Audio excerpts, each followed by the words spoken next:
Do you ever have the feeling lately that we're on the brink of a major change? And that isn't even to say good or bad, but something is different, and it's not merely the season. I was talking to my brother the other morning, and he told me about a man, and this man makes $200,000, but he has to pay for diapers with credit cards. And we were talking about how this man got into that position. And he told me that a while ago, this man told him a story of him and his wife went to a car dealership. And they already have 2 vehicles. They don't need another vehicle.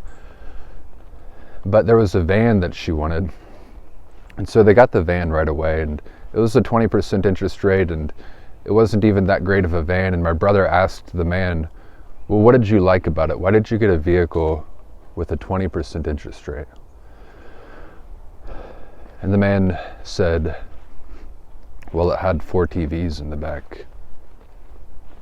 And my brother's like, well, but your kids all have iPads. And so I know that that's an anecdote, but 15 years ago, that would have been unheard of. 15 years ago, people used to talk about their goal being to make 6 figures. This man's making twice that. But he has to pay for diapers with credit cards. And something has changed, especially over the past 5 years, that it's almost across the board, no matter how much money you make, you're living paycheck to paycheck. Most people, a massive percentage of people, are living paycheck to paycheck. And I don't think that's the change, though. That's not the change that I'm referring to.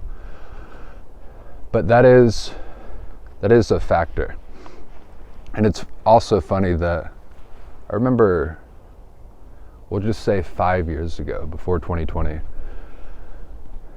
people used to use the word dystopia. They would always be looking out for certain things that highlighted the coming dystopia, and they would talk about 1984 and books like that. But you don't really hear that word anymore.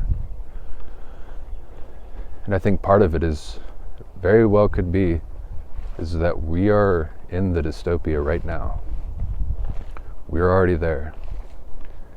Because in 1984, the main character is Winston.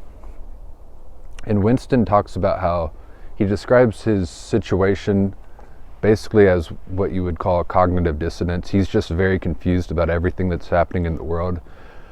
And he describes that there is a perpetual war that he knows nothing about. His country is fighting a perpetual war, but there's 3 factions that are always fighting, and it's gotten to the point where things are so perennial, meaning they're always happening, but they're just slightly changing, that he's become numb to it, and he doesn't know who's fighting or why they're fighting. He doesn't know the reason for the war. And so I bring up that man as an anecdote, but it's true that when you see the way broadly, you can see the way in all things. And in the same way that he's in that position, we're in that position collectively, because economies are meant to go through hills and troughs, like a human being has hills and troughs in their own life. But our economy for the past few troughs we have injected a lot of money into our economy.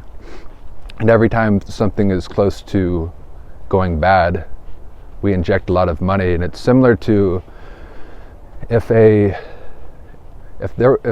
was a healthy man and he was an ideal weight, but then one day he had a bad day, so he decided to go to a fast food restaurant, that wouldn't be a big deal.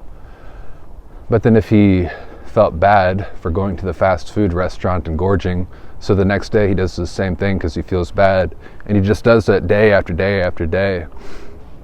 Well, after a few years, he's not going to be a healthy man anymore. And the solution would become the problem. The things that we've done that we've tried to make the solutions have become the problem. And we've pushed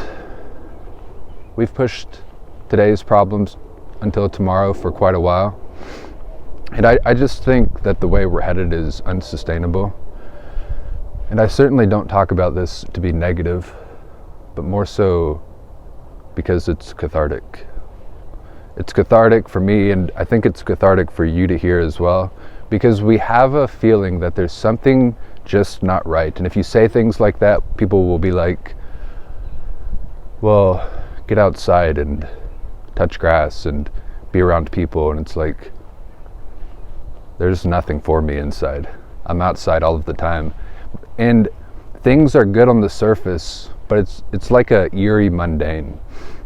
It's like we are in a state of mundane, everything seems normal. But you can tell there's something bubbling underneath the surface. And people talking about this with rose-colored glasses, I am extremely optimistic, but I also think it's good to be realistic about what is happening, because it puts you closer to what is reality. And when we get distance from reality, we start to feel chaotic internally. And so to talk about it, that is the catharsis. It's like a purge. It's like a breath of fresh air. So let me know what you think. I think we're entering a famine era, and I don't say famine in terms of starvation, but more so that a lot of things are going to be culled away, C-U-L-L-E-D, culled away. And the good thing though is that in itself is its own catharsis. Losing things that are actually unnecessary is its own catharsis. And after catharsis comes theoria. And theoria is seeing the light of God. And I think part of what seeing the light of God means in this situation is that people's conscience will be illuminated. We'll begin to see the good that we've failed to do to each other and the bad that we've done to each other. And I think it'll bring an era of kindness.